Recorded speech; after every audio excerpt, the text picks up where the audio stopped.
Hi, I'm Dan Schinder And I'm Steven Schinder. on Yesshift, and I'm very excited about this episode dedicated to Jon Anderson, Yes founder and amazing vocalist, musician, composer, songwriter, lyricist, and guy. Yeah, born October 25th, 1944, turning 77 as we release this episode. It's quite a long journey, right? Yeah, 77. Wow, amazing. So gosh. So first of all, we will get to a lot of fan feedback. We Yeah. threw a couple questions out there. Steve and I will give our takes as well. We're going to talk about Jon's musical career And recent activities. before Yes, through Yes, and since Yes. And this is going to be a long episode, folks, but it's for Jon. So there's going to be some really neat tidbits, maybe some stuff you're not familiar with. And here we go. So why don't you start, Steve, with the before Yes info? Right. So before Yes, Jon was the main thing he was doing was he was a member of the Warriors with his brother Tony. Um, and the band was originally called the Electric Warriors. His brother Tony was a singer as well. And I actually have a book from a couple years ago. I think it's called The Road. I think it's called Jon Anderson and the Warriors: The Road to Yes. And it's like a really good book. But yeah, like basically Jon was and lots of people at that time were influenced by people like the Beatles and some other artists. Like I think he's also a Fifth Dimension fan, and so much of what he was doing in the 60s felt a little bit of, I guess, that time, which makes sense because it was that time. Yeah, and he um, and Tony actually, I think their favorites that they wanted to emulate the most were the Everly Brothers. mm, yeah, and several years ago, I don't remember which year, but on one of John's acoustic tours, he put a song called Tony and Me, and it was a fun little song. It was like, Tony and me, we had a good time playing in the Warriors back in 63. And so, there's like a lot of reverence for that time, like way back when and when they were performing together. And it was also in the 60s that Jon released singles under the name Hans Christian Andersen. So, yeah, like a little Oh yeah, literary reference there. yeah, I forgot about that. Yeah. It's so weird. I don't know if you've seen this, but there's a black and white video of the Warriors performing Mr. Nobody Nothing. I think the song is I've not called. seen that. And John's hair looks different from like much of what I'm used to. Like it's short hair, and I think it's also like the type of glasses he wears in the video, if I'm remembering it correctly, that makes him look kind of different from what I'm used to. But yeah, that was pretty much his band before Yes, um, and I guess we'll just get into like where he met, or I guess how he got involved with Yes. So the owner of the club in London called La Chasse. La Intro- Chasse. oh, okay. I've been pronouncing it incorrect this whole time. It's okay. Yeah.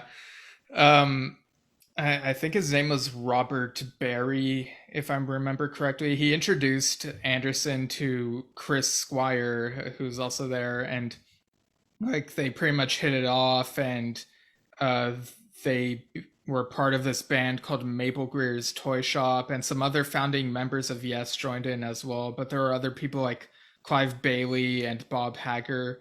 But eventually, when it morphed into that original Yes lineup, that's when it was Yes. With Peter Banks coming up with the name and all. Yeah. Um, yeah.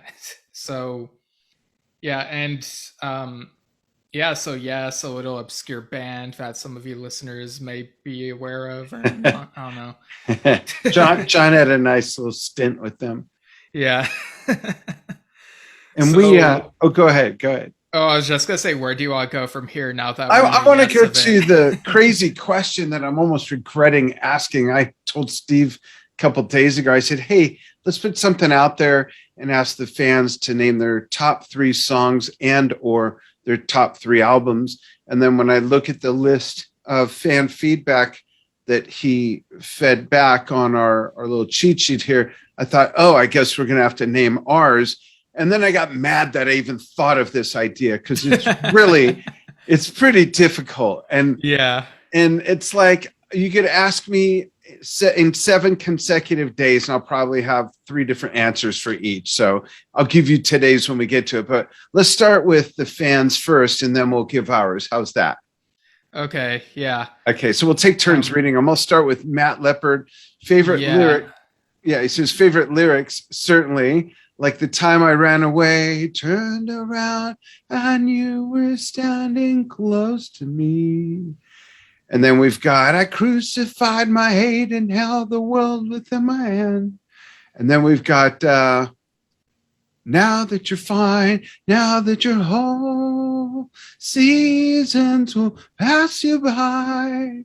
The words don't mean anything. Oh, sorry, I added that part. Sorry Yeah. if I'm not singing these very well, but it's hard to read them without singing. Those are indeed some amazing lyrics. I didn't think to add a favorite lyric, but I've got it.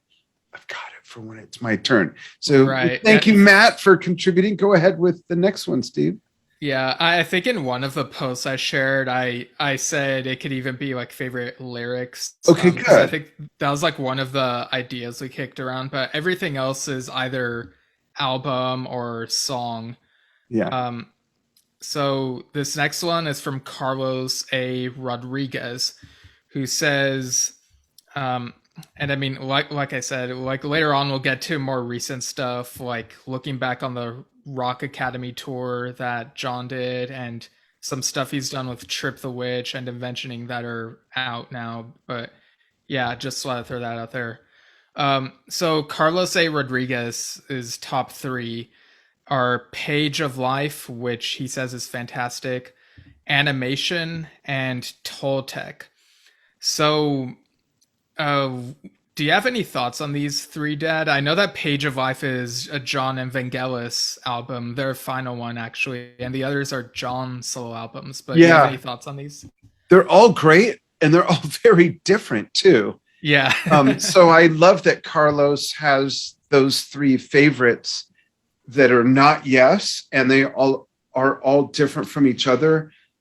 Animation was very pop with almost a touch of, I don't know if electronic is the right word, but Yeah, there was electronic sounding stuff on there. yeah. And Page of Life was beautiful. I agree. And Toltec, I forgot about it until I saw this list, only because it hasn't been in my recent rotation for a while, which is also a very interesting album. I mean, it really makes you realize the body of work this man has, and that none of it sucks. I mean, I know that's subjective. I don't think any of it sucks. And here's the thing: even with such a signature voice, and even with such a signature voice that we know from decades with the same band, his music is still all over the place. And that little list right there proves it. What are your thoughts on that, Steve? Yeah, I mean, you touched on it right there. John has continuously shifted through different genres, which is why his solo career to me is the most interesting to follow. It's the one, like, out of all the Yes members, his solo career is the one I've studied the most, I guess you could say. So, like, Page of Life is very new agey and very relaxing, very beautiful songs on there. Like, I think there's a song called Garden of Senses, which is probably my favorite John and Vangelis song, at least under the name of John and Vangelis. And Toltec is one of the more proggy sounding Jon Anderson solo albums, and it's about Native American culture. And this one was actually recorded in '89, and it got released as The Power of Silence at some point. I think without John wanting it to be released then, and then eventually it got released in the mid '90s under the name Toltec with some narration from Long Walker added in Oh there. yeah, I forgot about that. Yeah. Long Walker being a good friend of John, who is Native American. So yeah, it's a great album. Like right off the bat, like just begin with talk is easy, and like the great drumming and melodies on there, and like the flutes. It's just so good. And then it's funny that having described those, then you've got animation in the middle as the disruptor. It's like if there was a map of the world of musical genres, it's like John is throwing darts and then just going to where those darts land. And what's interesting about that to me is that he kind of seems like not an obvious musician to do that. I hope he's not offended by something like that. But I mean, not that I think he's stereotyped or pigeonholed, but I don't think of him as a pop singer. But yet when you hear him do stuff like on Animation and Go Screw Yourself and and other stuff, even Owner of a Lonely Heart for that matter, and The Rhythm of Love, and it's like, wow, it just freaking works. The guy is great at whatever he's attempted, and not everyone, let alone hardly anyone, can do that, pull that off. So I find that really interesting. And he's a Renaissance singer and musician, Yeah, but he's not a member of the band Renaissance, just so we're clear. Right. But with Animation, it's very poppy. The title track is amazing. Like it has all these different twists and turns, and I think it's basically about the birth of a child. I think John wrote it in honor of his younger daughter Jade, if I'm not mistaken, and it's just a beautiful, sincere sounding song. So, yeah. Go to the next. Okay. So, and folks, we're going to try not to spend too much time on each of these, but we're just getting going, and these definitely have earned mention to sort of inspire you to pick up some of his music and pick up on some of his music that you may not be familiar with, because there's a lot of hardcore Yes fans that never really dipped into his deep solo career, or let alone other collaborations that he's done. So I think it's worth mentioning these things. Jack Bookenshaw, thank you for chiming in with a nice, obvious one. Elias, referring to Elias of Son Hillo, Song of Seven. I have the vinyl of that in that cabinet right back there. Song of Seven. And a friend of mine, I don't know if you know this, was in one of the videos from that. No, I'm mistaken. He was in a video from Three Ships playing electric keyboard. Yeah. But anyways, Elias, Song of Seven, and there's Toltec again. Yeah, Elias is like during that period when Yes members were doing solo albums, I feel like Elias is the one that feels most like a solo album, and that John was playing almost everything on there, and it's just so out of this world and so alien, and it was his first breakaway from Yes, so it truly is that standout solo album being his first. Magnificent album. I remember. So how old was I? That came out, don't tell me, I think I was in 10th grade, so I was 15 when it came out, I think. It came out in 76, so you were... I was younger, 13. I was 13, yeah. Right. 13, 14. And I just remember how enchanted I was by the artwork, all of the artwork, every little bit of the artwork, the font, just the whole, everything was as different from everything else as any Roger Dean artwork was signature to Yes. This was like, this is Jon Anderson, and it really stands out, and it fits the name and the sound, and Just amazing piece of work. I really should revisit it. I haven't heard it in a long time. Steven loves it so much that his longtime little brother slash chihuahua that he's had since he was I always ask 12. I was 14 when I got him. And they're about to turn 27, and Elias is still with you. Yeah. So yeah, Elias of Sun Hilo is a big one, and Song of Seven is one where it's a bit trying to remember what the genre would be considered. I don't know. There's like lighter stuff on there, but then you have the title track at the very end that's very proggy and goes through like really great twists and turns. And it's a bit new agey, I guess. Yeah, in places. I think there's even like kind of jazzy bits here and there, if I remember. But yeah, that was his second solo album, and the one he did after the first time he left Yes. Yeah. So, yeah, and like a few of those songs were considered for Yes during like the Tormato era and the Paris sessions. So yeah, it kind of makes you wonder what the finished songs would have been like if they were Yes songs. But yeah, there they are. Cool. Go ahead with the next one.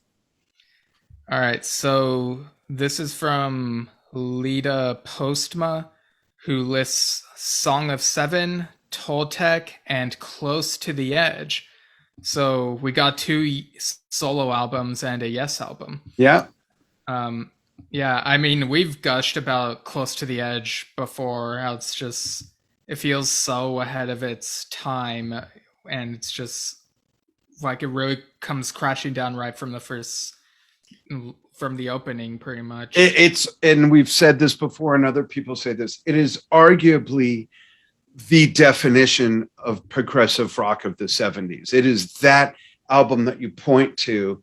There's plenty of other prog rock from Pink Floyd, ELP, Genesis of that era, but Close to the Edge is so otherworldly in music, in composition, in the sounds of the instruments, in the production of the album. There's no other album that sounds anything like that. There's prog, and then there's Close to the Edge. It is that song. It really is. It's the son of that galaxy, I think. Yeah, like I think it's lots of people's favorite Yes album, and you'd be hard pressed to find anyone who says, "Oh, Close to the Edge was their low point." It's like I've never heard that opinion before. It's kind of silly to think about, in my opinion. Yeah, that would probably cause people to reach back to a old world punishment of you got the tar, I got the feathers over here. I mean, wow. It'd be pretty brutal, I think. But some people don't like that. I'm sure there's some younger folks that didn't even get to know Yes until The Ladder or Open Your Eyes or the 90125, the 80s era, and Close to the Edge is a completely different band genre.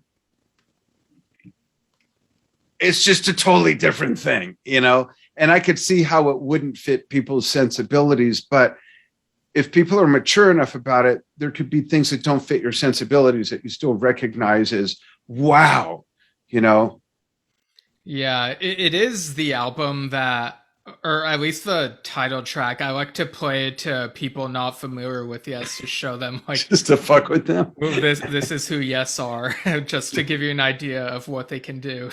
yeah. That and Gates are just, yeah, Okay, and then we've got Carl Durbin, and folks, you could still chime in with yours as well. Favorite albums, 3. Favorite songs, 3. And or favorite lyrics, 3. Carl Durbin says Toltec, Deseo, sorry, thank you, and Elias of Sun Hilo. Another great collection. I'm honestly not familiar with Deseo. Oh, is that the one that's got the Latin twist, right? Yeah, it is. Yeah, I have heard some of that. That's see, now I want to dig in and just blow through his whole discography like I do with some artists. Nothing but his solo stuff, and maybe some with Vangelis, or maybe just his solo stuff, then just all the John and Vangelis stuff. Right. He did a Latin American tour in 93, and I guess he made Deseo around that time as well. It came out in 94. The influence And that generated. right. And what's funny is on the album, there's a song called Amor Real, which is Spanish for real love. And on Talk, the Yes album, there's a song Real Love, and they are completely different songs. So, Yes is famous for that.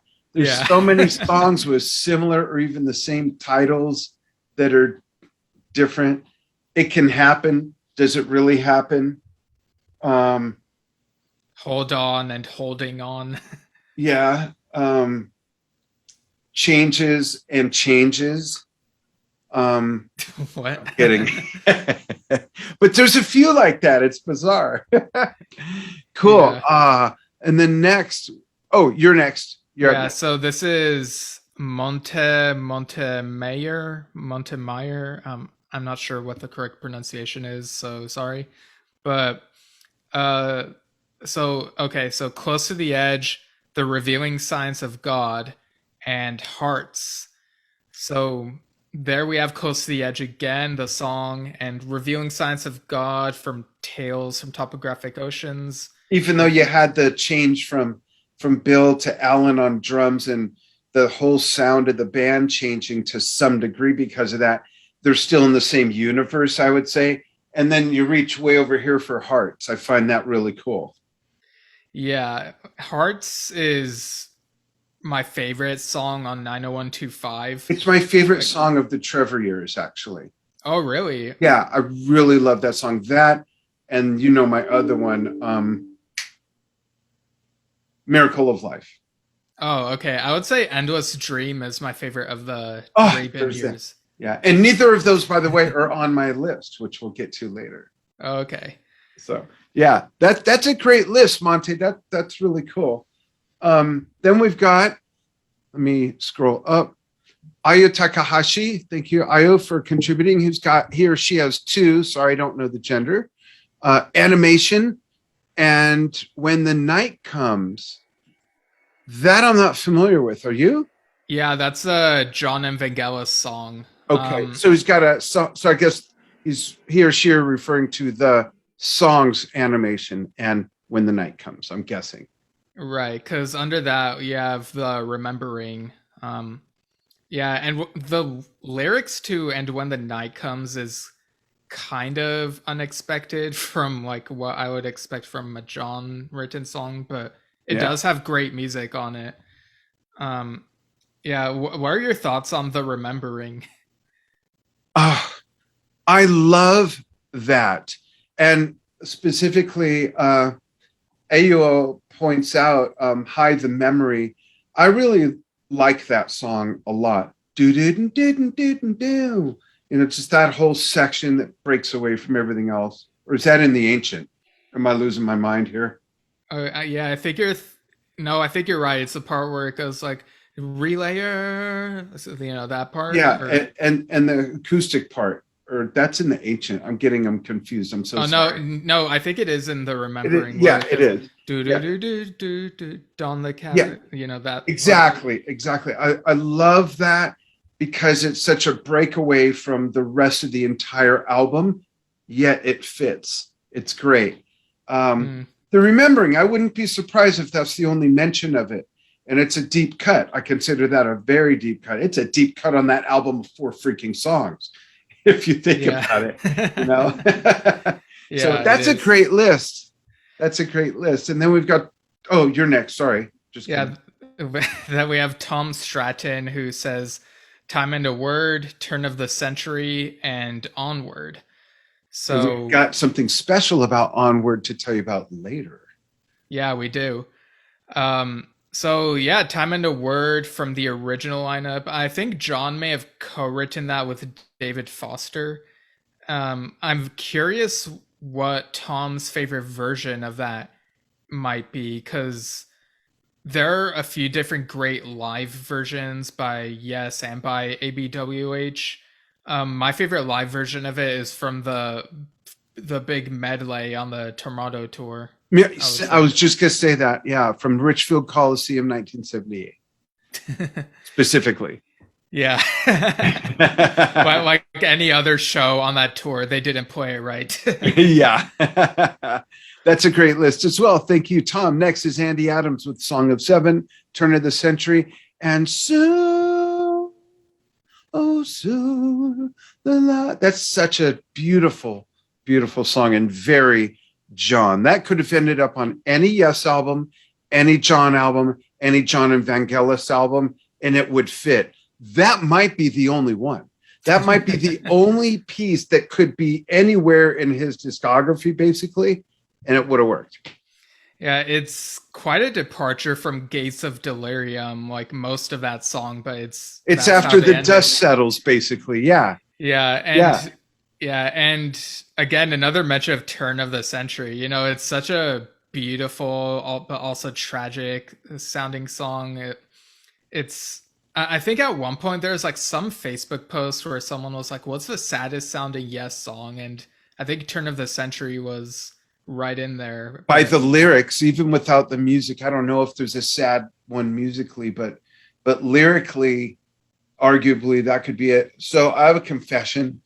Um, I haven't listened to it in a while, but from the time I first heard it when it came out in 1978, it used to make me cry. I'd get 77. choked up. Really brought me to tears. Just such a sad song. You're following the lyrics, and what a great story. And then you realize, and it's like, oh, come on, why? It's a Yeah. fucking heartstrings tearjerker.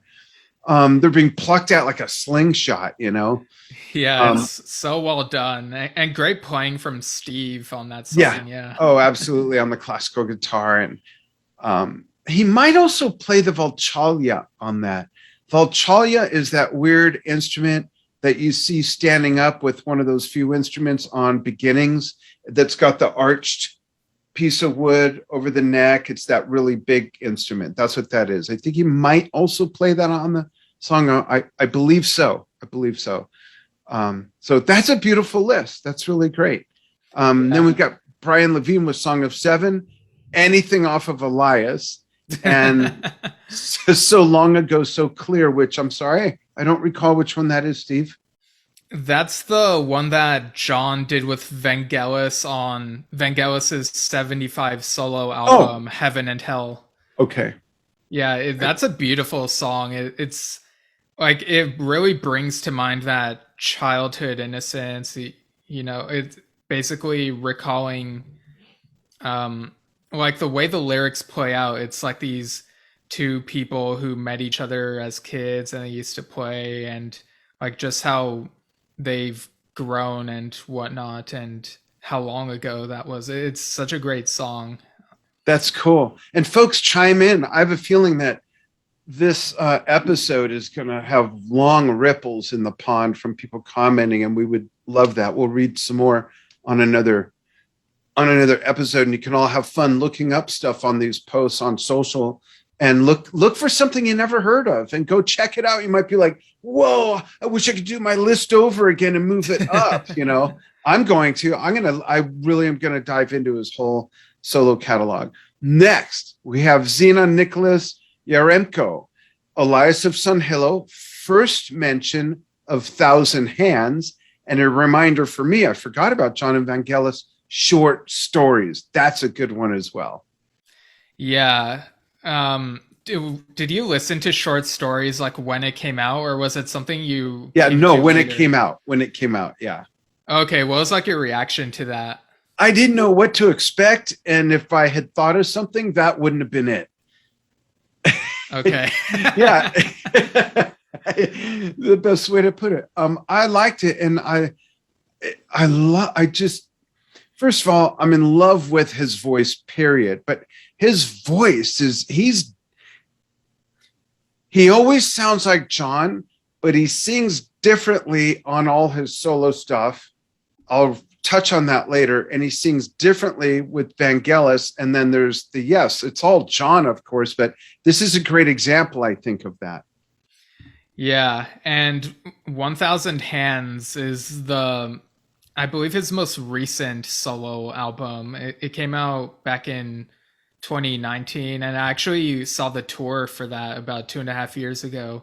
Yeah. Um, it's funny because much of it is material that was recorded in like 1990, and then John discovered it like nearly 3 decades later and decided to finish it. So Like, you what's got this duffel bag under my bed? Like, how does that even happen?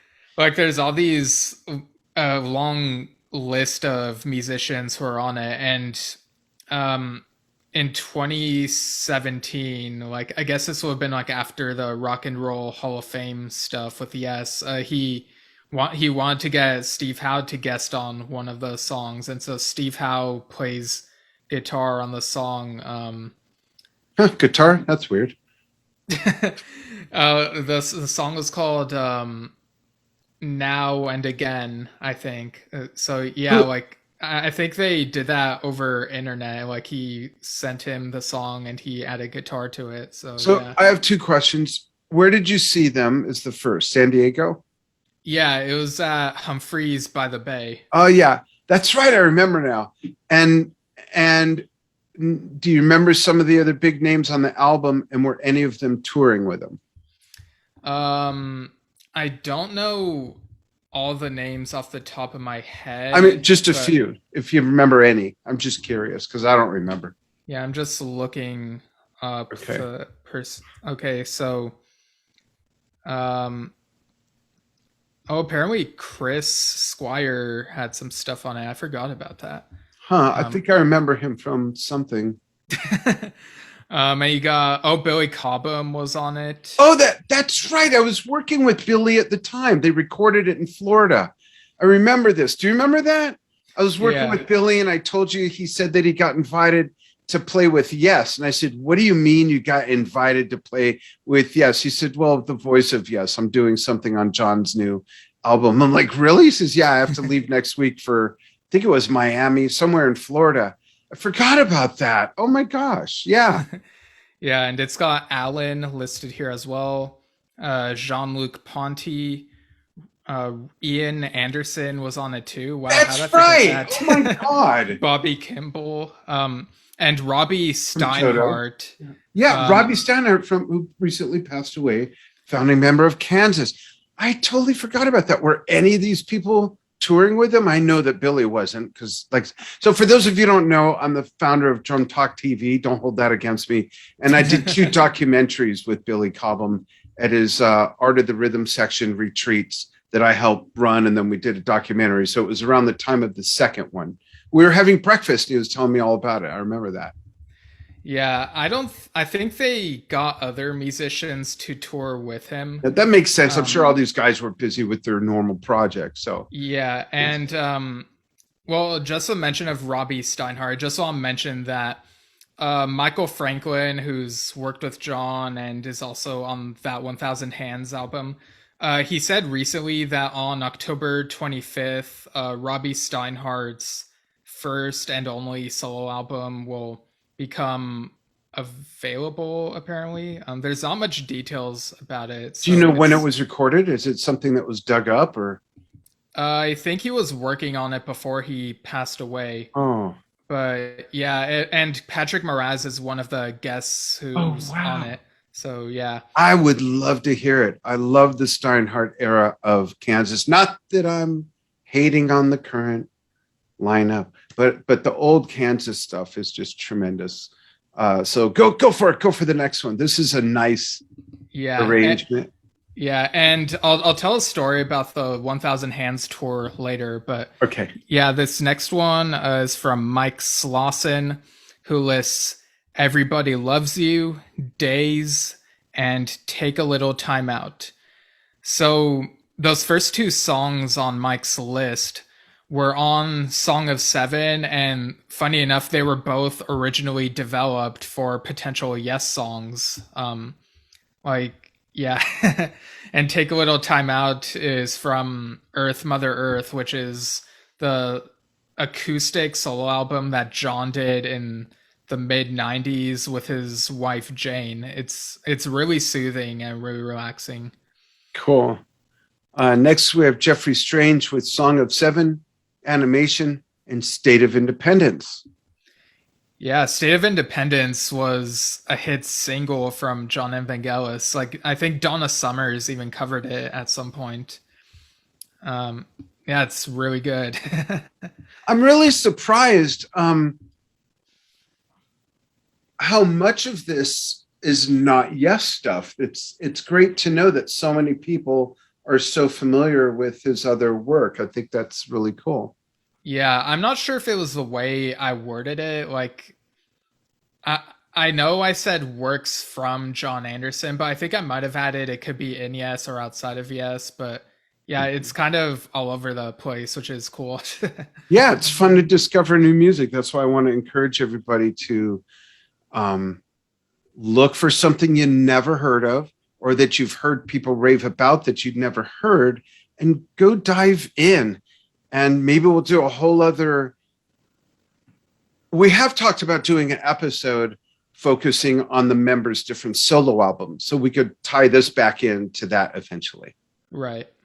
Cool. Next, we have Chris Buchanan. He says, if we're talking Jon Anderson solo, not with Yes, Vangelis, etc., then not counting others already mentioned, and I don't know how he knows what we just mentioned when he sent this. Well, because this was at the end of the thread of comments. Okay, got it. I figured. Okay, so his first one is, and I'm not familiar with any of these, except the last one. Open, Angel's Embrace, the track, though I love the album, and then Olympia. I remember Olympia, but I don't recall the others. Open was a 20-minute song that he put out about, I want to say 10 years ago. Like it might have even been on or around his birthday. But yeah, it's a 20-minute song and it has some prog elements, but there's even a weird section where he sings to the melody of a part of New Language, you know, the Yes song from The Ladder. So the part that goes, I don't remember the exact words he sings, but the melody is basically like do do do do do do do do do do do. So he's like singing along to that, and it's he just repurposed that for Open. And so interesting. Did he record and put this out before or after Magnification? This was 10 years ago. So I thought you said 20. Okay, so clearly after. Oh yeah. Okay. I thought so. I'm thinking, wow, that's pretty close. Okay. So for context, there you go. Okay, that's awesome.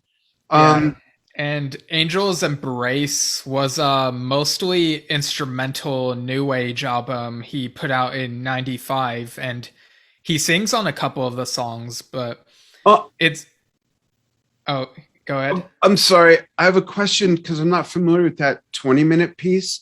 How much of it had lyrics and how much of it was just a lot of music?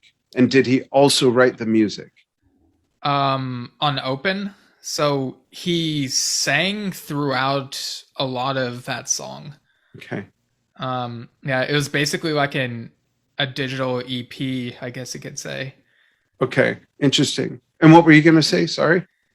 Oh, I was just going to say Angel's Embrace is another very tranquil sounding new age album. Like it's something that at certain times I've needed to listen to just when the world feels like it's moving too fast and I need something that's very calm. Oh, so basically any day that ends in Y. Right. No, that's cool. Hey, you know what? I admire you for having specific music to go to for that, and you know right off the top of your head what that is. That's cool.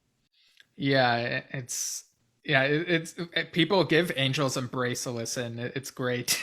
That's great. Olympia, by the way, my album for that is Sabbath Bloody Sabbath.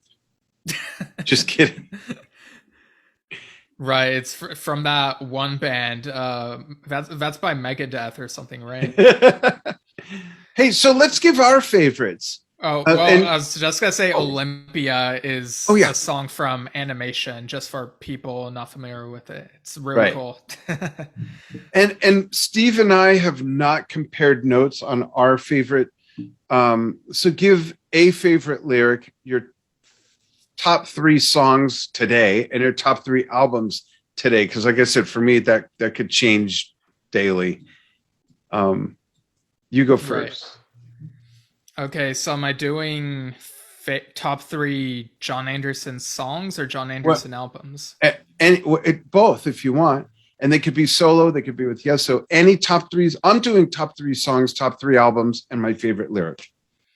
Okay, so I'll start with top three Yes albums that John is on because that's easiest. Um, so Tales from Topographic Oceans, Relayer, and Close to the Edge. Um, And those have been your go-to in that category. Like if someone asked you that question 10 years ago, it would have been the same, or any time in between, right? Pretty much. I think there was a time when I ranked Relayer above Tails, but I've since switched the positions. But among those three, Close to the Edge has always been third place for me. But yeah, like I don't think it's very controversial for a Yes fan to say those are their three favorite albums. No, But it's not. Okay. And your top three songs, if that's even possible. See, I'm mad that I even came up with this question because now we have to answer it. And I wonder how easy it was for everyone that answered or who's answering now and commenting. I mean, when I sat down to do this right before we started, I thought, this is bullshit. I never should have even asked this. This is hard. But you finish yours out first. And how easy is the songs for you? so it's easier if I say Jon Anderson's solo songs. Like even though he has a really great category, what a really great catalog. Like he has lots of amazing songs, but I do have a top three from his solo catalog that resonate with me a lot and are just easier to pick out as my top three. So I would say, okay, so honorable mention, animation is almost in there, but my top three would be, in no particular order, would include Song of Search, which is the penultimate song on Elias of Sun Hillow. It's a somber sounding instrumental one. Song of Seven. Again, it's really proggy and just has that really great part where it's like, I can hear you saying, what a dreamer, what a fool to life. Isn't it a pity that he won't come back to Earth? And like talking about the importance of imagination, and it's just a really great proggy song.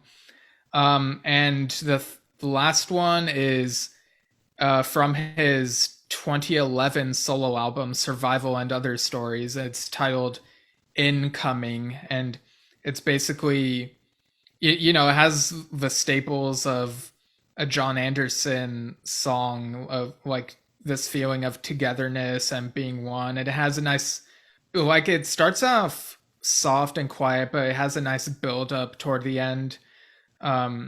And it's like, it has like this really great message to it, like was save the love that is given to us. Like people give, like express love to each other, and it's like we have to hold on to that feeling of like feeling this togetherness with other people and just really respecting and enjoying like knowing each other pretty much. So yeah, that's a really heady explanation for why it's in there, but yeah, I love that song Incoming. That's cool. And you um may be the only person that has ever commented on a favorite by such a singer, let alone a singer, being an instrumental piece. yeah, That blows it's me away. yeah, I've even written my own lyrics along to Song of Search. Wow. Yeah, I love that song. How uh, neat. yeah, and top three Jon Anderson solo albums, Elias of Sun Hillow is definitely at the top. um I would also include, oh boy, this is tougher than I thought. I think, okay, Three Ships I think would be in there as well. It's a really great Christmas album. I especially love the bonus tracks that are added to it. Um and I guess the third one would probably be,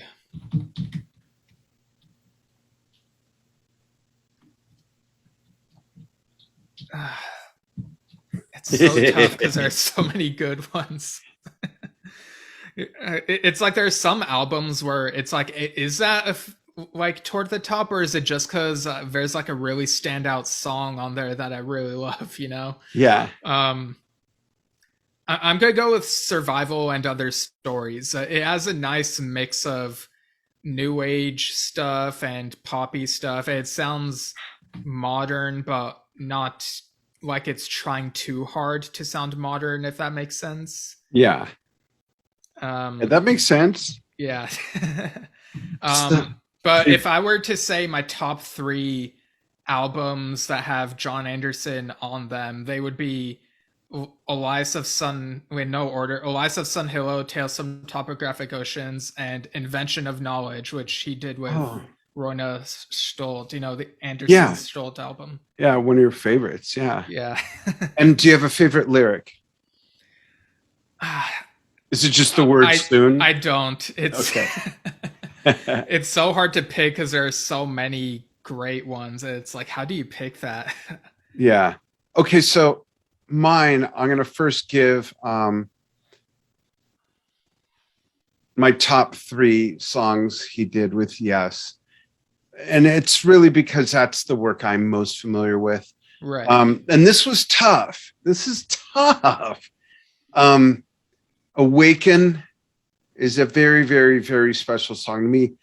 I think you know this. That's going to be played at my memorial. Yeah. Okay.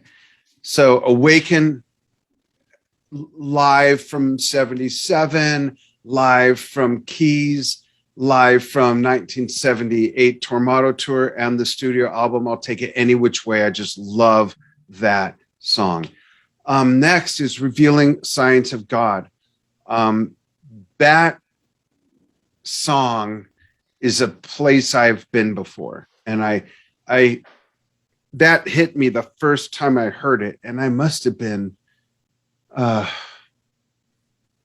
12, 11 when I heard it the first time. And I love the album cover and just, I love that song. And next is Close to the Edge. And I've got this weird relationship with Close to the Edge because the live version with Alan, any live version, but for me particularly, it's off of Keys is probably my favorite live version. And then Yes songs. Those are one song to me, and the studio version's another song to me. But I'm combining them at the same time. I just want to give that little footnote there. Those 3 songs are my favorite, and this was hard. This is hard. Why did I even come up with this? Well, we got a lot of fan interaction. That's why we appreciate that. So we applaud you. My favorite albums, Close to the Edge as a whole album is just, I don't want to keep beating that, but wow, and then Tales from Topographic Oceans. And you know what? I love Relayer, but I'm not looking at this as favorite Yes albums. I'm looking at it as favorite works by Jon. Right. So that took a little bit of different objectivity for me. And believe it or not, you're not going to believe this. My third choice are 2 albums tied with each other. They are Going for the One and The Ladder. I love his performance on The Ladder, and he was 55 or 56, if I'm not mistaken, when that came out. And that's one of the things. 55. Yeah. And it's so 3 years younger than I am now. And it's one of the things I took into consideration is how that man's voice held up all those years and to still sound so young and so angelic. And yes, it morphed as timbre changed, but it's still that voice that's on Fragile, that's on Time and a Word, that's on. It's amazing to me. So I took that into, and I love those songs. Lightning Strikes, Finally, the tribute to Bob Marley. I love that album, and I think it's one of his best performances, especially in his latter years as he started to get older. And Going for the One has a song that strangely didn't make it into my top 3 because there's only 3, but Wondrous Stories is me and Enja's song. Enja's my wife, everybody. It's the first song we ever held and danced to.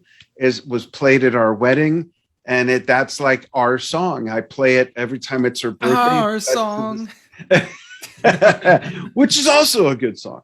So that's that list. So Jon's solo albums, I can't go deep enough for songs, but solo albums, easy. Elias of Sun Hilo, Song of Seven, and Toltec. Revisiting Toltec for sure. That just all came back to me. Favorite lyric. And I almost said, I don't know if you remember this, but you weren't there. I was 15, 16, 17, somewhere in there. And grandma painted on my closet doors clouds and stuff. And to the right of these clouds with a rainbow, she wrote my favorite lyric in calligraphy. The time between the notes relates the color to the scenes. A constant vogue of triumph dislocate, man, so it seems. And the rest of it. And another side note, when John Bonham passed away, I came home the day after that from school, and she had painted his 3 rings under the rainbow in the clouds. Oh, wow. So how thoughtful is that? Yeah, that's great. Yeah. So those are my favorite Jon stuff as they relate to Yes and solo. Yeah. I actually think I'd swap out Survival and Other Stories for Toltec in my top 3. But really? Yeah. Okay. I just remembered Toltec, but yeah. And I will say this. I remember hearing the first Jon and Vangelis album when it came out. My neighbor friend had it. So how old were we? When did that come out? Were we 12? In 80 11? Or 81. Oh, it was that late? Okay, so I was 18 or whatever. And I remember that just blowing my mind. So that's still my favorite Jon and Vangelis. And I love the album he did with Kitaro. Oh, yeah. I love that. With the orchestra. Island of Life is so good. Yeah, it's beautiful. It's grand, yet subtle. I love that album. Yeah, it's a very romantic song. Yeah. Yeah. Love that. Just absolutely love that. Okay. On to other stuff. Here's a deep cut for you folks. Speaking of Awaken, Steve's, if I'm correct, Steve's favorite version, and probably my second favorite version of Awaken, is something that Jon did live in 2013 with Toddmobile. And there's video of it. And it is magnificent. If you landed from another planet and that was your first exposure to that song, you'd have no doubt that it was first written, performed, and recorded with that band. It is so freaking good. His voice, the music, the additional vocalists that are from Toddmobile, I just love that. That's so close to being my favorite version above any Yes version, but not quite there. But that's yours, right? I'm actually not sure if it is. It's well, there goes the bus. It's a great version, but maybe I'm overreacting. I remember how ecstatic and impressed you were. Yeah, I'm really impressed with it. I am. I'm just not sure if it is my favorite version because I have a lot of nostalgia for the Keys version and even the Union Tour version. That's true, with Bill playing the additional. Yeah, like the Yes Years documentary cutting to that Master of Images section, and everyone is there. Yeah, and it's also one of my favorite songs to play drums to. I just love that song, beginning to end. I don't have it set up right now, but for years and years and years, folks, I had a glockenspiel set up with my drum kit, either between my 2 timpani drums, which are to my left, or right behind me next to my gong. And I used to play that part that Alan plays on the Kurtalis, the little flat cymbals that are arranged like a mallet instrument or a piano. And I used to play ging, ging, ging, ging, ging, ging, ging, ging, ging, do that whole, used to play through the whole thing. Love, love, love that song.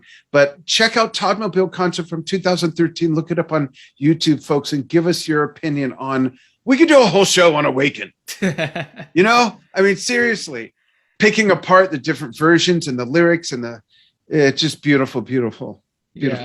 Yeah. And then we have different times that Steve and I spoke to Jon. We never spoke to him together. These are No, different we occasions haven't. for both of us. Yeah, so you go first.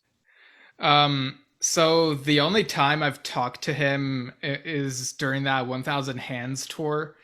And I saw that show with my friend Chris, whom I've known since ninth grade. Christian Molina, he's also a musician. And I got like I bought the VIP thing to do the meet and greet thing, but here's something that I don't think I've ever told you or many other people is that we almost didn't meet him. Oh, So so when we got there, we were told that the meet and greet already happened before the show. And I'm so used to those meet and greets being after the show. that must have been a crap feeling. Because of past instances with Yes. And so, yeah, like I was feeling very shocked. And like someone who was working there said that they'd see what they can do. And because like I didn't get like any email or whatever about any of that, like being before the show. Or But they didn't say anything when they gave you the tickets in the past? We got there like right before, like maybe a half hour before the show or something. So like the meet and greet had already happened by then. But so like during the first half of the show, I was really enjoying the music, but like there was still this part of me that was like, I'm not sure how much I can enjoy this if I don't meet Jon like I thought I would. And then like during the intermission, the person working there, we talked to them and they're like, oh, they're gonna do another meet and greet thing after the show. And so at that moment, I was like, oh, okay, I can just sit back and relax and enjoy the rest of the show now. It's like such a huge thing that like there's like a bit of an emptiness at certain I was points gonna within say, me, and, I like, know you, and you'd still be carrying that shadow. I know that. my friend Chris was like trying to console me and be like, it's okay, they're gonna work it out or whatever. Here, smoke this. And I guess the same thing happened with a few other people, because there were a few other people in the meet and greet after the show who were lined up to meet Jon. And so, Wow. yeah, like there were at least a few of us. So how'd it go? It went well. Like Jon came out. It was like, hello, hello, hello, you know, being his friendly self. And I got him to sign a few things. He jokingly said, "It's a lot," and I was like, "Well, I couldn't bring my whole collection, you know, that type of thing." And I think I told him that I loved the song "Incoming" and "Invention of Knowledge" and "Tales from Topographic Oceans," and he reiterated the like Uganda stuff that album was like teaching and whatnot. And so, Nice. yeah, he was pretty much what I expected. And like, I guess like I was just like really had a full on smile and got a picture with him, and he signed my 1000 Hands tour poster. And yeah, it was just such a relief being able to meet him. And That's cool. my friend Chris asked him about like playing piano, and Jon said that he learned all the white keys because those Key of C. yeah, because the white keys seemed the most important, and he had yet to master the black keys. And what that's code for I didn't ever learn fingering. Oh, okay. Yeah. And remember, there's method in the key of C. Yeah, our song. So yeah, he's pretty much what one would expect. Like he's really out there, but also down to earth and talking to people. I guess I would say, like, what's your experience like talking to him? Well, he tried to sell me some magic mushrooms and an apple. No. So I think I met him on 3 occasions, but I can only recall clearly 2. On the Open Your Eyes tour, Alan introduced me to him, and your brother Alex, your older brother Alex, for those who don't know, was with me, and Alex was 8. And for those 7.5 maybe. Okay. For those of you who don't know, I've known Alan White since. Oh, I thought you were gonna say I've known Alex since. Oh, I've known Alan longer. Actually, I've known Alan since a few months before Alex was born.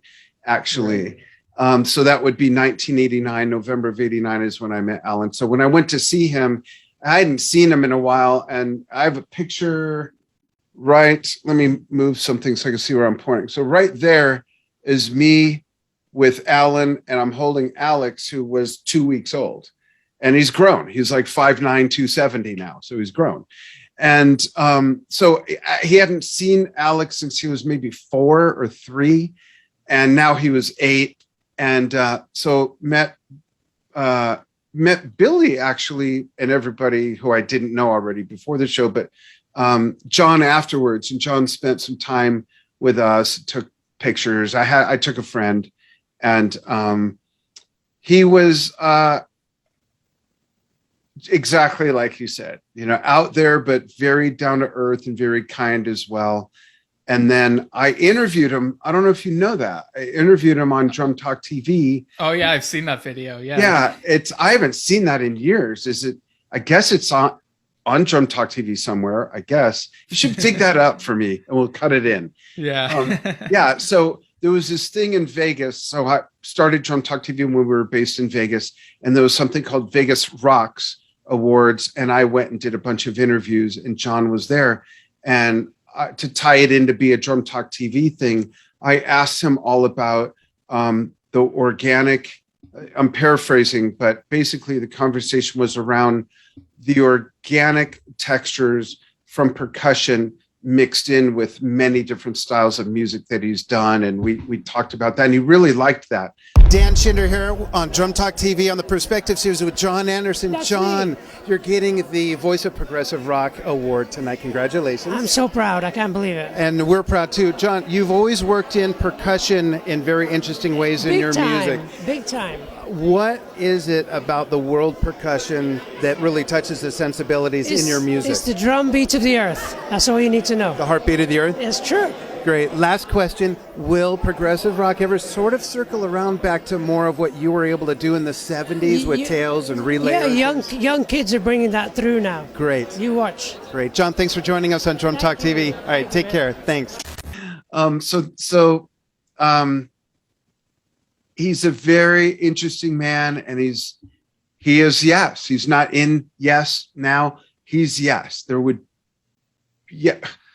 I won't go into that. I would say he's the iconic voice of Yes. That's how I would say it. Yeah, but I mean also the lyrics and the whole vibe and the whole, right. You look at pictures from back in the day, 60s, 70s, and it's, anyways. Right. So that's, share your stories if you ever got to meet Jon. We'd love to hear that. Let's talk about his tour with the Paul Green Rock Academy. We could do a whole show on this, but we won't. We want to touch on some highlights. If you haven't seen any of this or heard any of this, check it out. So Steve, first comment I have is I feel a little cheated that the video you sent me of the concert is not a video. It's all audio. And I really wish there was maybe out there's a bootleg. I saw the bootleg you posted of the fan video of them playing Kashmir, his little story about Robert Plant before that, and then Kashmir, and then Don't Kill the Whale. So I wish there are lots of video clips, but this one had everything in one place. Yeah. There's some great Yes stuff here. Can I read off a few of the songs? Sure. So and then you could touch on some other oddball things. So Yours Is No Disgrace. I've Seen All Good People. I want to mention Sweet Dreams, Mood for a Day, which doesn't feature Jon, of course. Long Distance Run Around the Fish. And I love how they went into that. Wondrous Stories, Heart of the Sunrise, Don't Kill the Whale, Leave It, Go Screw Yourself. The Clap, America, South Side of the Sky, and gotta give David Bowie a nod. Let's Dance. And Starship Trooper, Owner of a Lonely Heart, and Roundabout. So a nice, healthy doses into this banquet of music that is made up of Yes music, as well as some nice Jon stories I love it. I love what he's doing with the kids. It's a very humble thing that he's doing to do this. And these kids have no idea. Their parents must have to bring extra underwear for themselves to see their kids up there sing. You know what I mean? I mean, I'm sure some of the kids might know, but it's an amazing thing. He is a Beatle of his genre of music. He's that guy. He's that big. He's that iconic, not just to Yes, but to prog rock. Yeah, I mean, a few years ago, he was selected as, like, there's this thing, it's a category called Prog God, and he won that award. I think Rick did as well. And yeah, like, and that was his. huge. Yeah, there was a similar award that night that I was referring to. I wonder if it was called Prog God.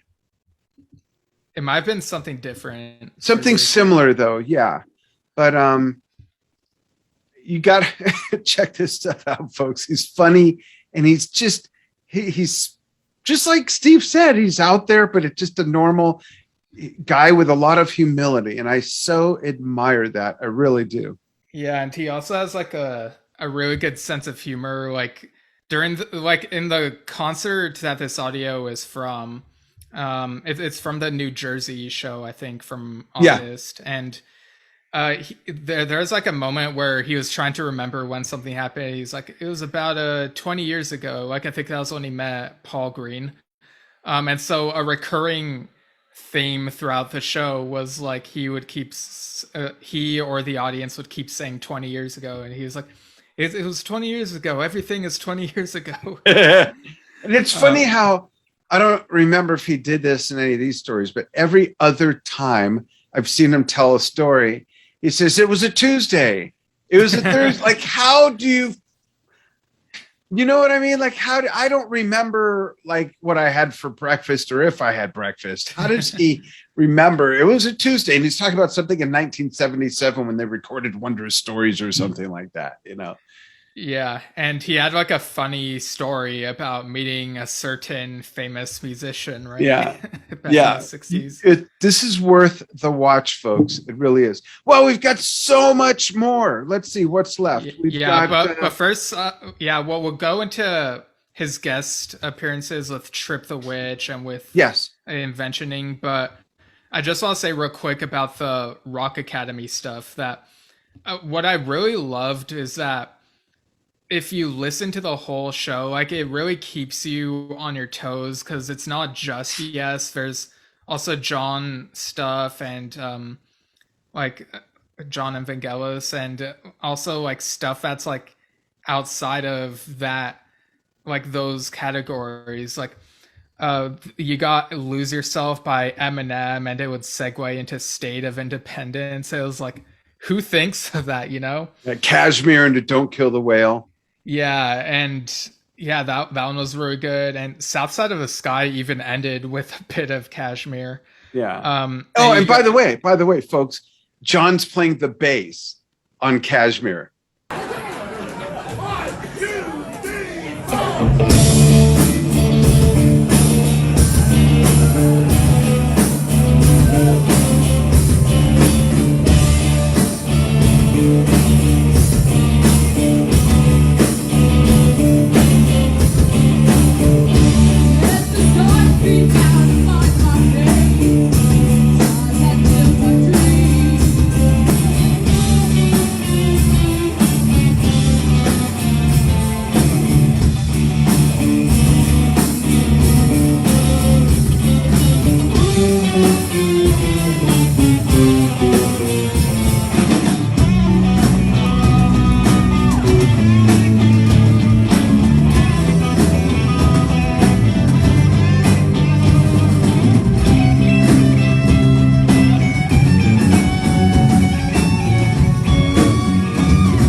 And he's like slapping it. Ba-ba-bum, ba-ba-bum, ba-ba-bum. Yeah, and you even got Let's Dance segueing into Starship Trooper, and weirdly, America is played faithfully like the Simon and Garfunkel version. Yeah.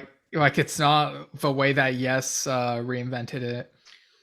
And also Need You Tonight and Another One Bites the Dust is a mashup that makes so much sense.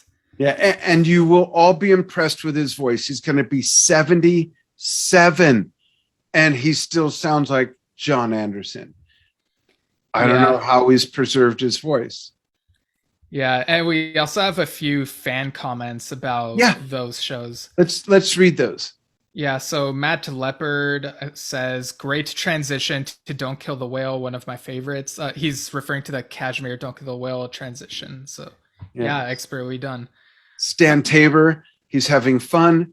The original meaning of rock and roll, fun, rejoice. And then he says, the spirit of yes. Yeah. I mean, music's all about fun. So, yeah.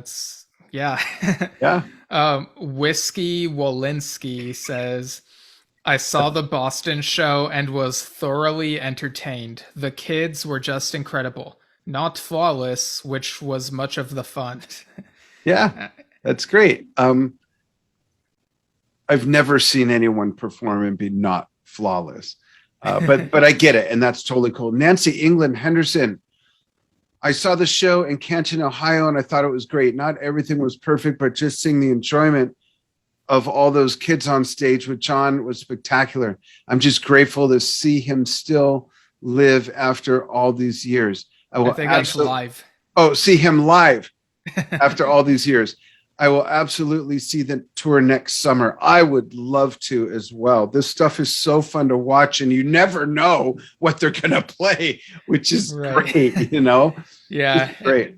And Gerald Michael says, cool. Just think in 20 years, those kids can tell their kids they once stood on stage and played with the master, Jon Anderson. Indeed. Absolutely. So let's talk about Trip the Witch. This is really neat. Saturn, We Miss You. Jon's only on this song, but there is a whole album. Here's the whole album. We'll put the link in. And Trip the Witch is official YouTube channel. Yeah. Yeah. And Trip the Witch is a collaborative project between Dean DeLeo, the guitarist from Stone Temple Pilots, and Tom Bokovac, guitarist who's done a lot of sessions. He's a session guy. DeLeo was recently interviewed on Out on the Box with Jonathan Clark on Q104.3, where he said, hearing Anderson on Saturn We Miss You brought me to tears. There are still bits of Yes records that I can hear. I heard Jon, there's a section of The Heart of the Sunrise, there's a section of And You and I that still gives me goosebumps and still wells me up in tears, Still, to this day, man, I tell you, when I got that track from Jon, immediately tears came to my cheeks. I think Jon's 76 now, but he surely sounds like he did in 76. Listen to this song because that's absolutely spot on. And there's something interesting about this song that it reminds me of something, the music, and I can't put my finger on it. And I'm also wondering if the band is using alpha tones, alpha chords, or what key it's in, or if it's 432 vibrational or something like that, because there's something really soothing about it. It has a touch of vintage ambience prog, but sounds very modern at the same time. The album cover is great. It's hard not to think of Dark Side of the Moon because of the rainbow, Yeah. But like, what did you think of the music, Steve? Did it remind you of anything? So I don't know if it's the album cover that led me kind of in this direction, but some of the music by them does sound like, and not necessarily on Saturn We Miss You, but on other parts of the album, it sounds to me very much like early to mid 70s Pink Floyd.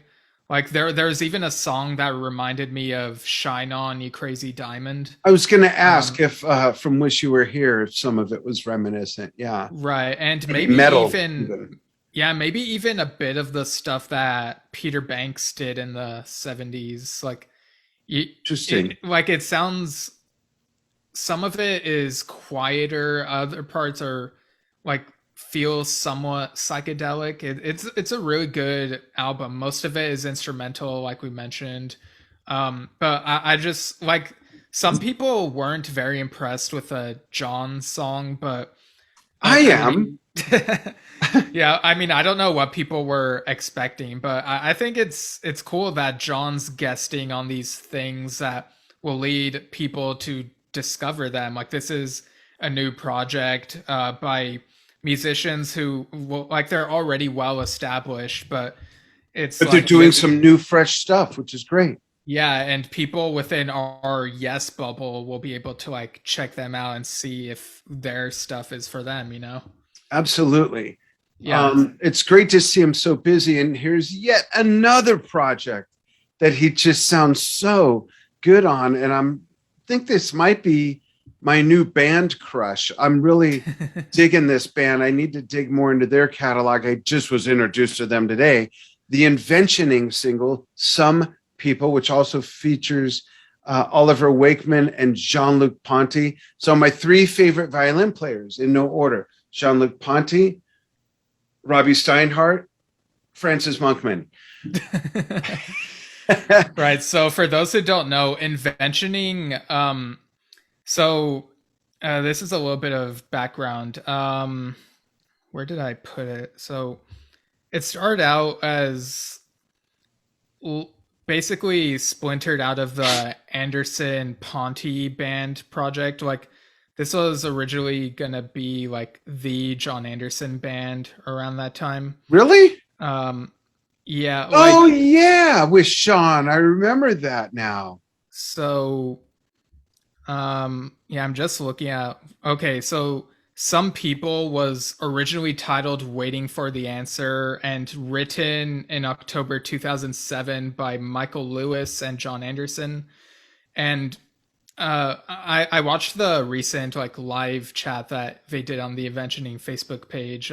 So some of this info is from there. Originally, the chorus was "Some people don't understand how good they are," but they later changed it to "How lucky they are" because it sounds better. So you have John sing, some people don't understand how lucky they are." And so in 2012, they were working on the song in the studio, and Michael Lewis decided the electric violin would be a great addition. So they reached out to Jean-Luc Ponty's management, and he really liked the song. And then in 2014, this Jon Anderson band, quote unquote, would have needed a name, and so John pitched Invention Band, and then at some point the Inventioning name came about. At least I think it was John who pitched. It might have been Michael. I don't know, but but so but when the Anderson Ponty band was formed, Inventioning became its own thing, and so Michael and company continued it as their own thing. But I did ask like whether, like in the live chat, I asked whether John singing the word inventioning throughout the Anderson Stolt album Invention of Knowledge, if that was maybe a shout out. But Michael suspects that John like has long had a fascination with the word invention, like even thinking back to the mothers of invention, which included people like Zappa and Ponty himself. Right. And so, yeah, he's had a long fascination with the word. And Oliver Wakeman, his parts were recorded in 2014, and he actually posted today as of when we're recording. He said, "When I joined Yes, Jon Anderson was in the band, but then became ill. We never got to play together on a record. There are some unreleased songs with us both on, but this track, Some People from Inventioning, is the only one available so far." And I actually asked him in that Facebook post, like, what the other songs are from. And he said that a few years ago, he added some stuff to some old songs that John recorded decades ago, and Wow. he's not sure if they'll ever see the light of day, um but yeah, like we've said before, John loves revisiting like really old material that he has. And Oliver's brought things out of the dark into the light. So who knows? Yeah, from a page. Yeah. Yeah. Yeah. Again, in that thread, I replied with my praise for From a Page, as I tend to do. That's um, great. but yeah, so Inventioning released the single Some People, which is available on Bandcamp, Spotify, Amazon, YouTube, all that stuff. A few years ago, I think in 2015, was when they also released another song that John was on called Walking Talking. Um, so, yeah, what are your thoughts on Inventioning and the songs that you've heard, Dad? So, you remember earlier when we were talking about people's favorites, and I mentioned that John has his yes voice and cadence is what I was referring to, and then his solo stuff, and then the stuff he did with John and Vangelis. This song that he does with them, Some People, reminds me so much of the cadence from a lot of his earlier solo stuff, just the way he paces the syllables and words and that kind of thing. Folks, listen to it and you'll see what I mean if you're familiar with his work.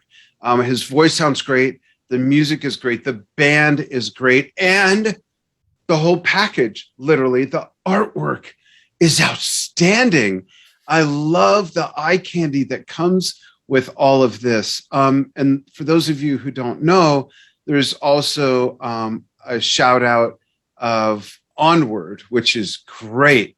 And this young lady, Bridget Lewis, who sings vocals, is just out of this world. It's a great, if you're going to cover a song by such an iconic band with such an identifiable singer, you've got to hit a home run. You've got to totally score. And they absolutely do it a great justice. Yet it sounds like them. They're not trying to sound like Yes. They do a wonderful job. I'm a fan. I want to dive in and hear a lot more of their stuff. Yeah, there are neat instrumental tweaks to Onward, like real great bass and guitar stuff. Yeah. Like here's something that you didn't know before. So that music video that Inventioning did for Onward, the one that they filmed on a beach, it was recorded June 25th to June 29th, 2015. And halfway through the filming is when Chris Squire passed away. So like when they eventually released this song, they released it as a tribute to Chris, like in the text at the end. That's nice. Yeah. Yeah. And they've also covered Owner of the Lonely Heart, which is pretty straightforward, and it's like within a room, so it's not like outside on location or anything like that. But the Onward video is beautiful. It's out by a lighthouse out on a bluff by the beach. They're walking on the beach. It's not cheesy. It's really good. And I'm in love with this band. I need to dive into their catalog. And like I said, the artwork alone is just like, wow. And I'm sorry that we don't have a nod to who did that artwork, but it's cool. And Steve, do you want to talk about that last little tidbit before we close out on the Spot Fun page? Yeah, so Inventioning are trying to make a music video for Some People, as well as a documentary, apparently. So check out their Spot Fund page. It's pretty easy to find. You could go to their Facebook page, like type in Inventioning, and they've like included it on there. Cool. Yeah, and check out their YouTube channel as well and their Bandcamp. So yeah, if you want to be part of that music video project, you can contribute, and it even has like some perks. Let me just open it up real quick. So all donations over $10 will get your name included on the credits of the new Some People music video. all donations over $50 will get you a poster of the Some People artwork signed by Bridget and Michael Lewis. That's cool. The artwork's amazing. Yeah. Have I mentioned that? Right. Yeah, so you can donate as well as share to like help them out. And yeah, like this is cool. I'm glad that this song finally saw the light of day. You know, that's what's great about, you know, Jon is involved with so many people, you know, all these collaborations, and like he's even done film soundtracks. So it's like his involvement with all these different things helps his fans become more aware of all these other projects that they might really get into. Yeah, which is awesome.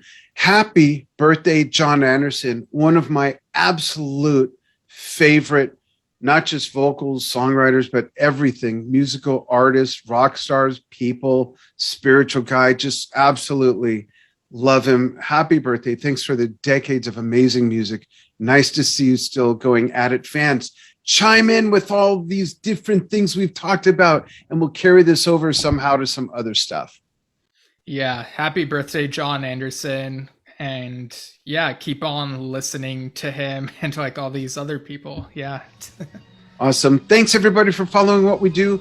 You can check out the video version of these audio podcasts, the video version where there's often audio and video clips cut in and photos and things like that at facebook.com/Yesshift. And all the audio is available not only through there, but on anchor.fm/Yesshift. Yeah. And email us, right, Steve?